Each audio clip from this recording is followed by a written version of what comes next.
जनप्रतिनिधियों और प्रशासन को इस कार्य के लिए हृदय से बधाई देता हूं और इन सभी परिवारों को भी अपनी शुभकामनाएं देता हूं जिन परिवारों की बालकों का ये शादी विवाह हो रहा है। मैं तो देख रहा था, मैंने वहां एक जोड़े को मैं देख रहा था वहां पर, मैंने पूछा तो पता लगा लड़का तो गोरखपुर का ही रहने वाला है। तो मैंने कहा देखो तुमने अपना कार्ड नहीं दिया, लेकिन देखिए सरकार की योजना मुझे यहां लेके आ गई, मैं बिना बुलाए मेहमान आपकी शादी में शामिल हो गया। आप सोचिए 600 बालिकाओं की शादी, दहेज मुक्त विवाह, दहेज मां बाप नहीं देंगे, खाने पीने की व्यवस्था मां बाप को नहीं करनी है, ये कनात ये तंबू ये जितना भी तामझाम है ये सब मां बाप को नहीं करना है,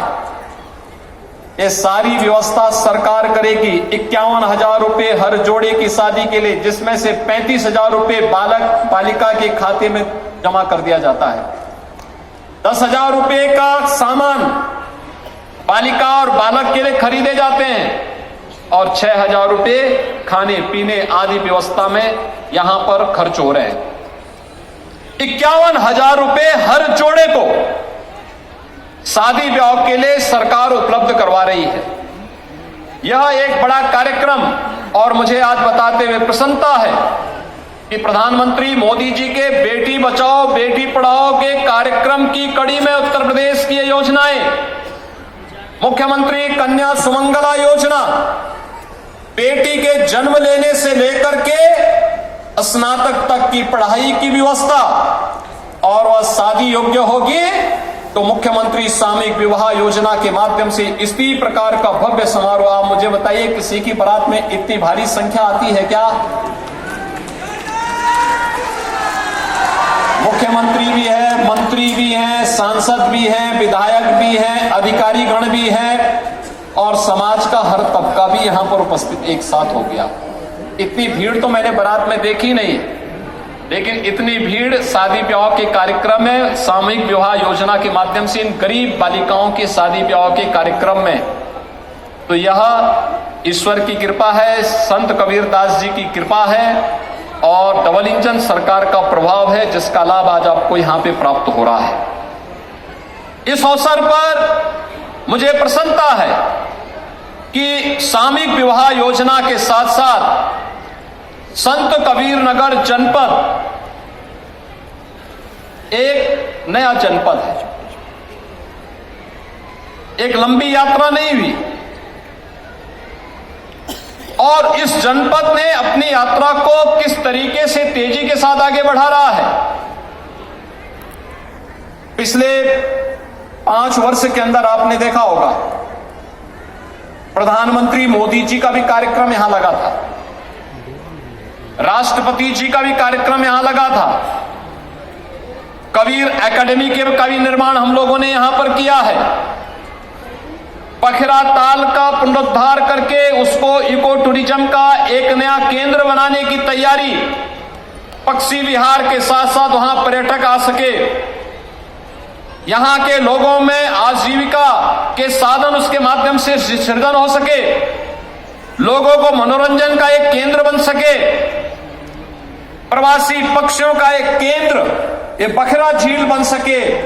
और मछुआरों के लिए भी मछली पालन का एक प्रमुख केंद्र के रूप में उसको विकसित किया जा सके। इस दिशा से बखरा झील के पुनरुद्धार की एक बड़ी कार्य योजना हम लोग तैयार कर रहे हैं। लेकिन साथ साथ यहां पे तामेश्वर धाम मंदिर के लिए भी पुनरुद्धार और पर्यटन विकास के कार्यक्रम को हम आगे बढ़ाने जा रहे हैं। संत कबीर नगर जनपद में आने वाले समय में अपना मेडिकल कॉलेज हो, मैंने प्रशासन से पहले ही कह रखा है कि भाई यहां के लिए भी जमीन चिन्हित करिए, कहां यह बन सकता है, बस अड्डे के निर्माण की कार्रवाई को भी आगे बढ़ाया जा सके। जहां ये हो, अगर इतनी सब सुविधाएं देनी है तो उसके लिए सुरक्षा का माहौल चाहिए और इसी के लिए integrated command and control centre, ये integrated command and control centre जहां पे एक ही जगह से बैठ करके, एक कमरे में बैठ करके पूरे नगर और जनपद के प्रमुख स्थानों की सीसीटीवी से एक एक जगह की जानकारी वहां पर कैद होती रहेगी, रिकॉर्ड भी होती रहेगी, लोग देखेंगे भी। और अगर किसी ने बदमाशी करने का प्रयास किया, किसी बेटी को छेड़ने का प्रयास किया, किसी की इज्जत पे हाथ डालने का प्रयास किया या कहीं चोरी डकैती करने का प्रयास किया, तो अगले चौराहे पे जाते जाते पुलिस उसको स्वयं दबोच देगी, भाग नहीं पाएगा, वो भाग नहीं पाएगा। एक जगह से सब कुछ वहीं से उसको पता ही नहीं लगेगा, लेकिन अगले चौराहे पर इससे पहले कि कुछ हो तब तक राम नाम सत्य है की बात सामने आ जाएगी। तो कमांड एंड कंट्रोल सेंटर एक तो सुरक्षा का बेहतर माहौल देगा और दूसरा ट्रैफिक मैनेजमेंट के लिए,